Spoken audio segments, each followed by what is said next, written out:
Hello मेरे दोस्तों, स्वागत है आप सभी का आपके अपने यूट्यूब चैनल एसएस स्टडी मेटे पर। दोस्तों हम लोग देख रहे हैं सेमेस्टर 2 सेक पेपर का डिजिटल एजुकेशन में कुछ इंपॉर्टेंट क्वेश्चन को। ठीक है, आपका जो सेक पेपर का डिजिटल एजुकेशन में कुछ इंपॉर्टेंट क्वेश्चन का जो लिस्ट था वो पहले हम चैनल पर डाल चुके हैं। अब उसमें से कुछ जो इंपॉर्टेंट क्वेश्चन है उसको करा दिया जाएगा, क्योंकि टाइम नहीं है तो सारा क्वेश्चन कराना मुमकिन नहीं है। तो कुछ क्वेश्चन जो आपको करा दिया जाएगा जो ज़्यादा इंपॉर्टेंट है, और हम आपको बता देंगे कि कैसे लिखना है। कोई भी क्वेश्चन अगर आपको पूछा जाता है एग्जाम में तो आप उसको कैसे लिख सकेंगे। ठीक है, तो वीडियो को आप लोग अंत तक देखिएगा, और चैनल पर अगर नए तो चैनल को सब्सक्राइब कर लीजिए, साथ ही अपने दोस्तों तक इस वीडियो को शेयर कर दीजिए। ठीक है, चलिए आइए समझते हैं क्वेश्चन क्या है। क्वेश्चन है कि डिजिटल शिक्षा के लाभ और हानि क्या है। पूछा जा रहा है कि डिजिटल शिक्षा के लाभ और हानि क्या है। ठीक है, आपका जो सिलेबस में आपका जो सिलेबस है वो पहला सेमेस्टर, दूसरा सेमेस्टर और तीसरा सेमेस्टर तीनों को मिला के बताया गया है, इसीलिए आपका सिलेबस बड़ा है। ठीक है, और बहुत सारा क्वेश्चन दिया हुआ है। विद्यागत पेपर अगर आपके पास है तो वहाँ पर आप देखेंगे कि बहुत सारा क्वेश्चन दिया हुआ है, क्योंकि आपका तीनों सेमेस्टर में वही काम आने वाला है। लेकिन आप अगर सेमेस्टर 2 में है तो आपको ऐसा तो नहीं है कि सारा क्वेश्चन पूछ देगा। जो क्वेश्चन पूछा जाने वाला है इस बार, हमको जो इंपॉर्टेंट लग रहा है वो क्वेश्चन हम आपको बता रहे हैं। ठीक है, और जो आने का संभावना है वही क्वेश्चन को हम करा दे रहे हैं। सबसे पहले समझिए क्वेश्चन को कि डिजिटल शिक्षा के लाभ और हानि क्या है। आंसर में आपको क्या लिखना है, तो डिजिटल शिक्षा जिसमें तकनीकी उपकरणों और इंटरनेट के माध्यम से शिक्षण प्रक्रिया को संचालित किया जाता है ने शिक्षा प्रणाली में क्रांतिकारी परिवर्तन किए हैं। इसका उपयोग स्कूल, कॉलेज और विभिन्न ऑनलाइन प्लेटफॉर्मों पर तेजी से बढ़ रहा है। कहने का मतलब क्या है कि ये जो डिजिटल शिक्षा है, पहले क्या था ऐसा नहीं था। ठीक है, लेकिन आज जो है, आज स्कूल कॉलेज में हर जगह पर ऑनलाइन का सुविधा हो जा रहा है। ऑनलाइन प्लेटफॉर्म जो है उसमें तेजी से बढ़ रहा है। ठीक है, जैसे अभी आप देख रहे हैं मेरा वीडियो को, तो ये ऑनलाइन से ही देख रहे हैं और किसी न किसी प्लेटफॉर्म से देख रहे हैं। भले हम यूट्यूब में आपको बता रहे हैं, लेकिन कोई भी अगर और भी उपकरण होता है, कोई फ़ोन में या फिर लैपटॉप में, या फिर आप किसी भी ऐप से देखते हैं या फिर किसी ब्राउजर से देखते हैं, वो एक डिजिटल शिक्षा ही कहलाएगा। ठीक है, क्या कहा जा रहा है तो इसमें कि डिजिटल शिक्षा जिसमें तकनीकी उपकरणों और इंटरनेट के माध्यम से शिक्षण प्रक्रिया को संचालित किया जाता है। ठीक है, क्या बताया जा रहा है कि जिसमें शिक्षण प्रक्रिया को संचालित किया जाता है, कोई भी उपकरण हो, कोई भी इंटरनेट का माध्यम हो। ठीक है, ने शिक्षा प्रणाली में क्रांतिकारी परिवर्तन किए हैं। इसका उपयोग स्कूल, कॉलेज और विभिन्न ऑनलाइन प्लेटफॉर्मों पर तेजी से बढ़ रहा है। यहाँ से हम लोग समझेंगे डिजिटल शिक्षा के लाभ क्या है। डिजिटल शिक्षा जो अभी हम लोग पढ़ रहे हैं, या फिर हजारों स्टूडेंट जो है डिजिटल शिक्षा में पढ़ते हैं, किसी फ़ोन में पढ़ते हैं, क्योंकि सभी लोग जो ऑफलाइन क्लास नहीं करते, ऑनलाइन क्लास ही ज़्यादा लोग करते हैं। तो ये जो शिक्षा है इसका क्या लाभ है और क्या हानि है, दोनों चीज़ को हम लोग यहाँ पर देखेंगे। और ये सिर्फ आपका क्वेश्चन का जो आंसर है, ये सिर्फ इसी क्वेश्चन के लिए काम नहीं आने वाला। अगर कोई और क्वेश्चन आपसे पूछा जाता है इस तरह का, तो आप वहाँ पर लिख सकते हैं। इसलिए वीडियो को आप लोग अंत तक देखिए और समझिए क्या क्या होता है इसमें, क्या क्या लाभ और क्या क्या हानि है। पहला इसमें जो लाभ है वो सुलभता। सुलभता मतलब क्या, सरलता, आसानी। ठीक है, तो छात्र दुनिया के किसी भी कोने से इंटरनेट के माध्यम से शिक्षा प्राप्त कर सकते हैं, या दूरस्थ और ग्रामीण क्षेत्रों के लिए विशेष रूप से फायदेमंद है। क्या बताया जा रहा है, सुलभता में एक आसान तरीका हो गया है डिजिटल शिक्षा के कारण, कि चाहे आप कहीं पर भी रहें, अगर आपके पास इंटरनेट या फिर गैजेट, कोई भी मोबाइल हो या फिर कोई भी सिस्टम हो, वहाँ से आप पढ़ाई कर सकते हैं। चाहे आप किसी भी गाँव में रहते हैं, अगर आपके पास नेटवर्क है, इंटरनेट का सुविधा अगर है आपके पास, और वीडियो देखने के लिए अगर आपके पास फ़ोन है या फिर लैपटॉप है या फिर रेडियो सुनने के लिए भी कोई भी आपके पास माध्यम है, तो आप वहाँ से पढ़ाई कर सकते हैं। कि वही बताया जा रहा है कि दूरस्थ और ग्रामीण क्षेत्रों के लिए विशेष रूप से फायदेमंद है। ठीक है, दूसरा जो इसमें लाभ है वही लचीलापन। तो विद्यार्थी अपनी सुविधा के अनुसार समय निर्धारित करके पढ़ाई कर सकते हैं। यह कामकाजी, पेशेवरों और व्यस्त जीवन शैली वाले छात्रों के लिए उपयुक्त है। लचीलापन कैसे, तो कोई भी स्टूडेंट, अगर कोई ऐसा होता है कि बहुत सारे लोग काम भी करते हैं। ठीक है, सारे लोग ऐसा नहीं कि दिन भर पढ़ाई करते हैं, कुछ कुछ लोग स्टूडेंट जो है कुछ काम भी करते हैं और साथ में पढ़ाई करते हैं।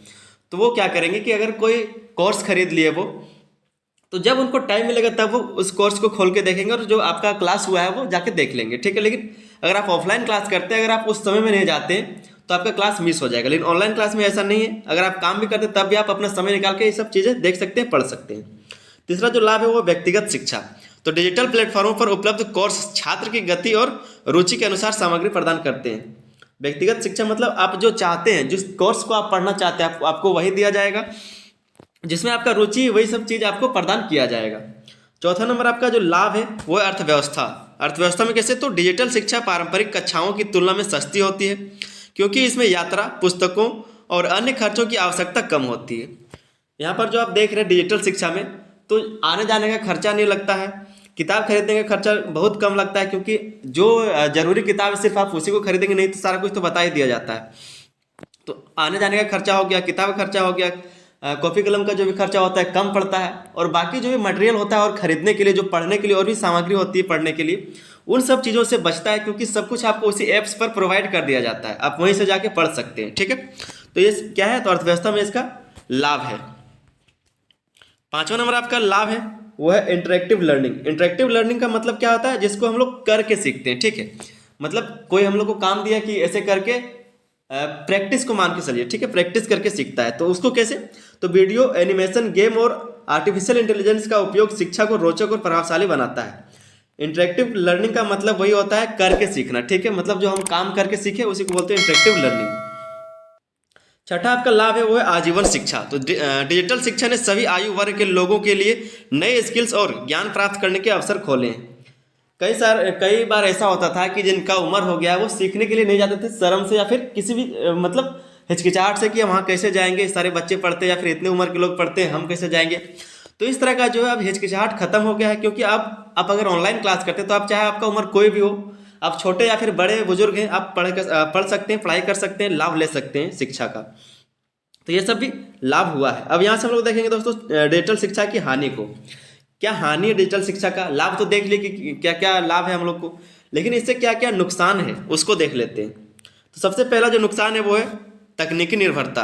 तो डिजिटल शिक्षा का पूरा आधार इंटरनेट और उपकरणों पर निर्भर है। कमजोर कनेक्टिविटी और उपकरणों की अनुपलब्धता एक बड़ी समस्या है। कहा जा रहा है कि ये जो आपका डिजिटल शिक्षा है वो पूरी तरह से किसमें, तो तकनीकी निर्भरता पर, तकनीकी निर्भर है। मतलब अगर आपके पास टेक्नोलॉजी है, अगर आपके पास इंटरनेट है, अगर आपके पास पढ़ने के लिए कोई गैजेट है, तभी जाके आप पढ़ सकेंगे, नहीं तो ये आपके बस की आप नहीं कर सकते तैयारी, कोई भी आप शिक्षा नहीं ले सकते, क्योंकि अगर इंटरनेट ही नहीं रहेगा, अगर आपके पास कोई माध्यम नहीं रहेगा पढ़ने के लिए, तो आप कहाँ से पढ़ेंगे।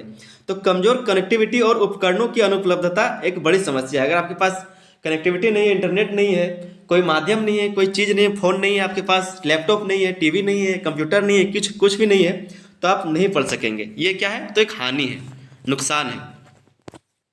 दूसरा जो हानि है वो व्यक्तिगत संपर्क की कमी। ठीक है, तो शिक्षक और छात्रों के बीच व्यक्तिगत संपर्क की कमी से शिक्षा की गुणवत्ता पर प्रभाव पड़ सकता है। बताया जा रहा है कि जब ऑनलाइन शिक्षा कोई लेता है तो टीचर और स्टूडेंट का जो गैप हो जाता है। ठीक है, क्योंकि वो फ़ोन में देखता है और वो भी उस कमेंट को ही पढ़ पाता है, या फिर जो पढ़ा पा रहा है वो सिर्फ पढ़ा दे रहा है, बाकी लेने वाला जो है विद्यार्थी, जो स्टूडेंट, जो वो ऑनलाइन ही ले रहा है, बातचीत नहीं हो रहा है दोनों में। कोई पूछना चाह रहा है तो डायरेक्ट संपर्क नहीं हो पा रहा है, एक मोबाइल के थ्रू से होता है या फिर इंटरनेट के थ्रू से होता है, तो जो दूरी है वो बढ़ता है, व्यक्तिगत संपर्क की कमी होता है। ठीक है, जैसे आप इस तरह से समझिए कि अगर आप स्कूल में पढ़ते हैं तो जैसे आप और टीचर आपके दोनों बात कर लेते हैं, कोई भी समस्या में बात कर लेते हैं, उस तरह से जो आपका डिजिटल एजुकेशन उसमें नहीं होता है। अगर आप कर रहे हैं, जैसे हम आपको बता रहे हैं, तो आप डायरेक्ट अभी हम जब बता रहे हैं तब आप हमसे पूछ पा रहे हैं क्या, नहीं पूछ पा रहे। लेकिन अगर हम लोग साथ में बैठ के पढ़ते तो आप हमसे जो भी आपका सवाल था वो पूछ सकते थे, या फिर जो भी बातचीत करना था वो कर सकते थे। तीसरा जो आपका हानि वो ध्यान भंग। तो इंटरनेट पर मौजूद अन्य सामग्रियों और सोशल मीडिया से छात्रों का ध्यान भटक सकता है। मान लीजिए आप फोन से पढ़ाई कर रहे हैं, अगर आपके पास नोटिफिकेशन चालू है कई सारे ऐप्स का, तो अगर आपके पास नोटिफिकेशन आता है तो कई बार क्या होता है कि हम लोग उसको छू के देख लेते हैं क्या आया है, मैसेज अगर आ गया तो देख लेते हैं छू के क्या मैसेज कर दिया। कोई भी हम लोग के पास ऐप्स है जिससे हम लोग कोई बातचीत करते हैं तो वहाँ पर आप जाके देख सकते हैं, या फिर अगर आपके पास कॉल आ गया तो उसमें भी आप डिस्टर्ब हो सकते हैं, तो ध्यान भंग होता है इसमें, यह भी एक नुकसान है। चौथा नंबर आपका पॉइंट है वो है स्वास्थ्य समस्याएं। तो लगातार स्क्रीन के सामने बैठने से आंखों, रीढ़ और मानसिक तनाव जैसी समस्याएं हो सकती है। लगातार आप स्क्रीन को अगर देखते रहते हैं, स्क्रीन से पढ़ाई करते रहते हैं, तो आपके आंख में प्रभाव पड़ेगा, आपके जो रीढ़ की हड्डी है वहाँ पर भी प्रभाव पड़ेगा, और जो मानसिक तनाव भी बढ़ेगा। ठीक है, दिमाग में टेंशन भी बढ़ता है। फिर आपका जो पांचवा पॉइंट है, पांचवा जो आपको नुकसान या फिर हानि कह लीजिए, तो डिजिटल डिवाइड। ठीक है, तो आर्थिक असमानता के कारण कई छात्रों के पास डिजिटल उपकरण और इंटरनेट की सुविधा उपलब्ध नहीं होती है। कई सारे स्टूडेंट ऐसे होते हैं, कई सारे विद्यार्थी ऐसे होते हैं जिनको पढ़ना तो है, लेकिन उनके पास ना इंटरनेट है और ना ही पढ़ने के लिए कोई माध्यम है, ना ही फोन है, ना ही लैपटॉप, ना ही कोई भी सामान जिससे वो पढ़ाई कर सकता है।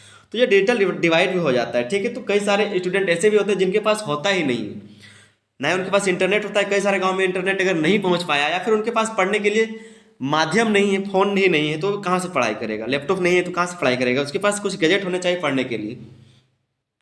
छठा नंबर आपका पॉइंट है नुकसान है वो है प्रेरणा की कमी। तो डिजिटल शिक्षा में स्व प्रेरणा की आवश्यकता होती है। कई बार छात्र सही मार्गदर्शन के बिना शिक्षा में रुचि खो देते हैं। ठीक है, सही मार्गदर्शन का होना जरूरी है। अगर आप पढ़ते पढ़ते क्या करते हैं, सो जाते हैं, या फिर कहीं पढ़ते पढ़ते क्या वो मोबाइल ऑफ कर दिए और चले गए, या फिर जैसे आप मेरा वीडियो देख रहे हैं, देखते देखते क्या हुआ कि आप इंस्टाग्राम देखने लगे, या फिर कोई भी ऐप्स में खोले और उसमें चलने लगे, तो क्या होता है कि सही मार्गदर्शन नहीं मिल पाता है। अगर आप मेरे सामने हो तो हम बोलते हैं कि भाई पढ़ो पढ़ो, या फिर ये करो वो करो, लेकिन अगर आप नहीं है सामने तो आपको जो इच्छा होगा वो करेंगे, आप रुचि खो देंगे शिक्षा से। ठीक है, तो ये कुछ कमी था, नुकसान था, हानि था। लाभ और हानि को आप लोग दोनों देख चुके हैं। तो अब यहाँ पर हम लोग निष्कर्ष को देखेंगे, निष्कर्ष क्या लिखना है, उसके बाद ये क्वेश्चन का आपका आंसर कंप्लीट हो जाएगा। निष्कर्ष में आपको लिखना है कि डिजिटल शिक्षा ने शिक्षा प्रणाली को अधिक लचीला और सुलभ बनाया है। सुलभ का मतलब ही आसान, ठीक है, लेकिन यह तकनीकी निर्भरता और व्यक्तिगत संपर्क की कमी जैसी चुनौतियों भी लाता है। ये व्यक्तिगत संपर्क की कमी और जो आपका चुनौती भी मतलब कि व्यक्तिगत संपर्क की जो कमी है उसका चुनौती भी सामने लाता है। तकनीकी निर्भरता है इसमें। इसका प्रभावी उपयोग तभी संभव है जब इसे पारंपरिक शिक्षा के साथ संतुलित किया जाए। बोल रहा है कि इसका जो उपयोग है, प्रभावी उपयोग तभी हो सकेगा जब इसे पारंपरिक शिक्षा के साथ संतुलित किया जाए। मतलब जैसे हम लोग पढ़ते हैं इस तरह से इसको लगातार इस जो ये जो आप देख रहे हैं पढ़ने का जो माध्यम है डिजिटल शिक्षा, इसको भी अगर पारंपरिक शिक्षा की तरह कर दिया जाए तब जाके ये मुमकिन हो सकेगा, अच्छा लगेगा पढ़ने में, तभी जाके संतुलित हो पाएगा। ये आपको निष्कर्ष में लिखना है, ठीक है। उम्मीद करते हैं कि बहुत अच्छे से आपको समझ में आ गया होगा। अपने दोस्तों तक भी इस वीडियो को शेयर कर दीजिए, क्योंकि टाइम नहीं है तो वे लोग भी तैयारी कर सकें, ठीक है। चैनल पर नए तो चैनल को सब्सक्राइब कर लिए। चलिए मिलते हैं वीडियो, तब तक के लिए धन्यवाद, जय हिंद।